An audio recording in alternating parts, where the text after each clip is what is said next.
तो सुनो भाई, बतख को कहते हैं डक, डक को कहते हैं बतख। विराट कोहली ने आलोचकों को बड़ा करारा जवाब देते हुए जड़ दिया है ओडीआई फॉर्मेट में 51वां शतक।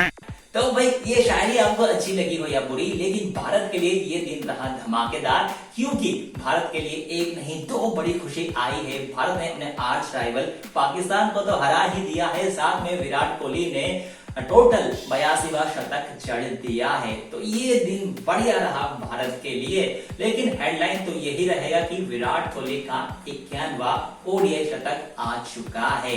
तो मैच के बारे में हम बात जरूर करने वाले हैं, भारत पाकिस्तान के बारे में, जहां भारत ने लगातार दूसरी जीत हासिल कर ली है चैंपियंस ट्रॉफी के। अब सेमीफाइनल में जाने का टिकट लगभग पक्का कर लिया है। वहीं पे पाकिस्तान ने भी अपना जो टिकट है वो पक्का कर लिया है वापस रावलपिंडी में जाने का, और साथ में इस टूर्नामेंट से बाहर भी, क्योंकि उनका भी लगातार दूसरा जीत नहीं हार है ये।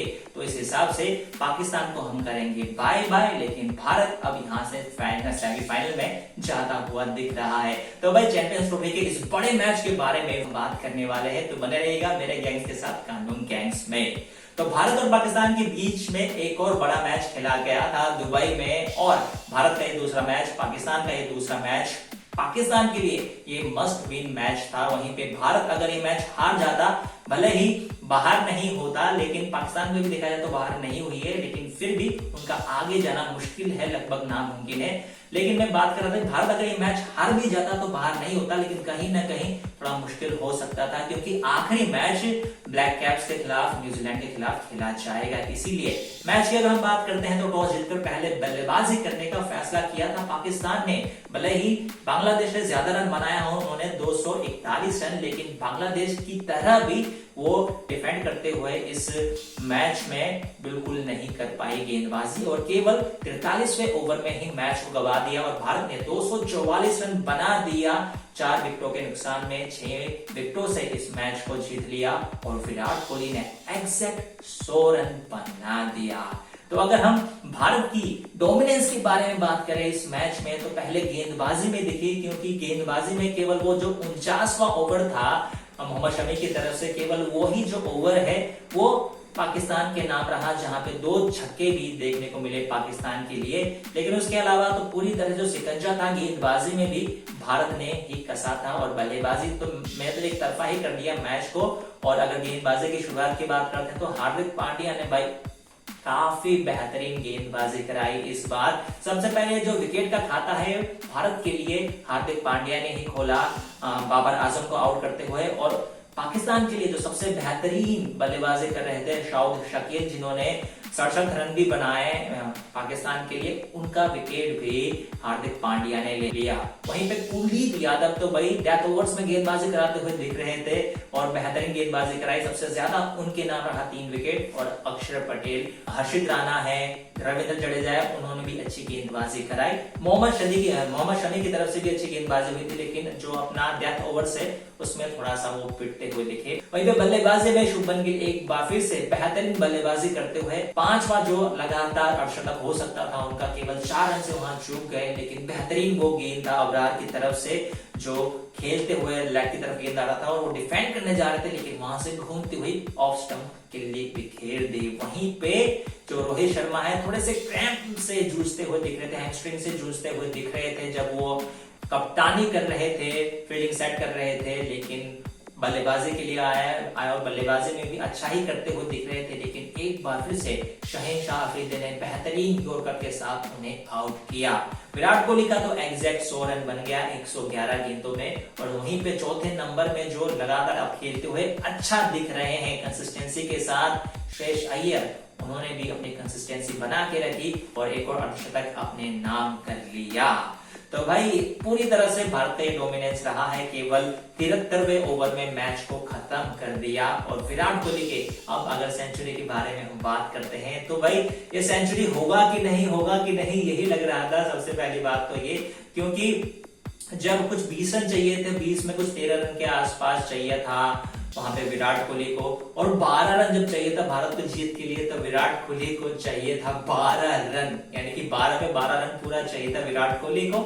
और जब आखिरी 4 रन चाहिए था भारत को जीत के लिए, तब विराट कोहली को 5 रन चाहिए था अपने शतक के लिए। तो ऐसे में तो जो हमको दिखा वहां पे अक्षर पटेल की तरफ से दो रन आराम से हो सकता था, वो डिनाई करते हुए दिखे अक्षर पटेल, क्योंकि हमारे साथ साथ अक्षर पटेल को भी देखा था विराट कोहली का ये शतक। और विराट कोहली ने भी ऐसा नहीं किया, जब उनको 5 रन चाहिए था तो 6 रन मारने के लिए वो देखे नहीं, उनको पता है कि वो चौके के साथ भी शतक पूरा कर सकते थे, मैच जिता सकते थे, इसीलिए वो सिंगल के साथ खेले। और इसका पूरा भरोसा वहां पे अक्षर पटेल ने भी दिया और उनको सिंगल देते हुए विराट कोहली को वो मौका दिया शतक पूरा करने का। और शतक बड़े ही शानदार तरीके से एक्स्ट्रा कवर्स में वो चौका मारते हुए खुशदिल के गेंद पे पूरा किया। और जो सेलिब्रेशन था ना, वो हल्की सी स्माइल, और उन्होंने क्या इशारा किया था, इसका मतलब ये कि वो कहना चाह रहे कि भाई जो आलोचक है, जो क्रिटिसिज्म उनकी तरफ आ रहा था कि विराट कोहली तो खत्म हो गया, 2027 का वर्ल्ड कप तो छोड़िए दो, अब क्या पता जल्दी से रिटायरमेंट उनका हो जाएगा या उनको निकाल दिया जाएगा, उनको बताया उन्होंने बड़े ही मुस्कान के साथ, बेहतरीन बल्लेबाजी के साथ कि रुको भाई, मैं हूं यहाँ पे और यहाँ पे लंबा खेलने वाला हूं। तो विराट कोहली का जो एग्रेसिव पहले हमको नेचर देखने को मिलता था, वो अब कहीं ना कहीं उसको हर वक्त फोड़ते नहीं है, ज्वालामुखी की तरह फटते नहीं है, अब वो कामनेस भी आ चुका है और आलोचकों को अपने ही एक नए अंदाज में जवाब देना विराट कोहली जान चुके हैं। और इस शतक के साथ विराट कोहली ने उनको जवाब दे दिया है। लेकिन कोई भी शतक आप जड़ते हो, हम देखते हो वहां पे बल्लेबाजी तो अच्छी रहती है, लेकिन किस्मत का साथ भी होना चाहिए, और विराट कोहली को वो किस्मत का साथ भी मिला था भाई, क्योंकि जब वो कुछ 96 रन के आसपास थे या 95 रन के आसपास थे, तो जो 42वां ओवर था उसके आखिरी गेंद पे शहनशाह के अफरीदी का जो ओवर था उसमें रन आउट होते होते रह गए। अगर वो डायरेक्ट हिट लग जाता तो विराट कोहली हो जाते बाहर और कुछ 95 या 96 रन पे आउट हो जाते विराट कोहली। लेकिन भाई जो लक फेवर्स द ब्रेव कहते हैं ना, वो जरूर होता है, इसीलिए विराट कोहली का हमको ये 51वां ओडीआई शतक देखने को मिला। और इतना ही नहीं, विराट कोहली ने और भी कीर्तिमान अपने नाम कर लिया है, क्योंकि 14,000 रन पूरा कर लिया है विराट कोहली ने ओडीआई फॉर्मेट में। और ऑफ कोर्स 8,000 के बाद तो 8, 9,000, 10,000, 11,000 से लेकर 14,000 तक सबसे तेज विराट कोहली ने ही ये रन बनाए हैं इस फॉर्मेट में।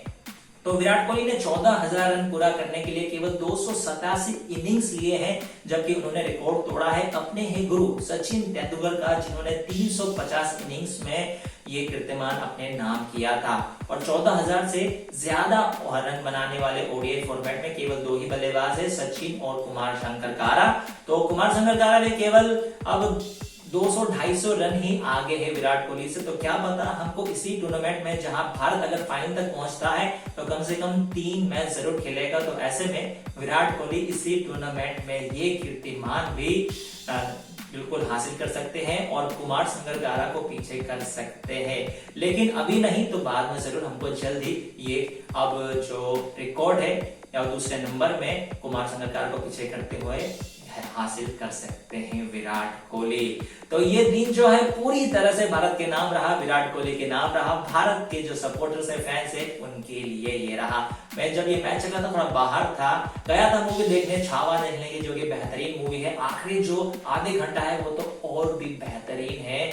तो बिल्कुल वो मूवी भी मजेदार रहा, लेकिन साथ में मैं मैच भी फॉलो कर रहा था और विराट कोहली का ये शतक देख के तो काफी शानदार रहा। और जब मैं वापस आ रहा था तो ऑब्वियसली सेलिब्रेशन हो रहा था विराट कोहली के वो शतक का और साथ में भारत के इस बड़े जीत का पटाखों के साथ। तो वो जो फोटोज है मैं खींच नहीं पाया, मेरे को अभी थोड़ा लग रहा है कि वो खींच लेना चाहिए था, लेकिन जो भी है हमने इस मैच को अपने जहन में खींच लिया है और ये लंबे समय तक हमको याद रहने वाला है।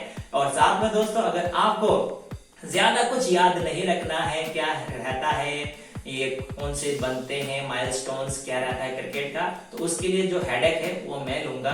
और कानो गैंग्स में आपको लगातार ऐसे ही भारत के खासकर जो बड़े बड़े मैचेस रहते हैं, बड़े बड़े कीर्तिमान रहते हैं, उसके साथ जरूर मिलूंगा। तो अगर आपको क्रिकेट से है प्यार और शायरी से है बिल्कुल कोई भी नहीं इनकार, तो आप बिल्कुल कानो गैंग्स को कर सकते हो सब्सक्राइब। फिलहाल के लिए यही था आज की बड़ी हेडलाइन की आज ट्राइबल पाकिस्तान के खिलाफ भारत को मिल गया है आसान सा जीत, लगातार दूसरा जीत के साथ चैंपियंस ट्रॉफी के सेमीफाइनल में लगभग कदम रख लिया है भारत ने। वहीं पे विराट कोहली के नाम उनका 82वां शतक पूरे फॉर्मेट्स में और ओडीआई फॉर्मेट में 51वां शतक आ चुका है। तो इसी गुड न्यूज के साथ मैं गैंग्स फिलहाल के लिए आपको कहता हूँ good bye and take care.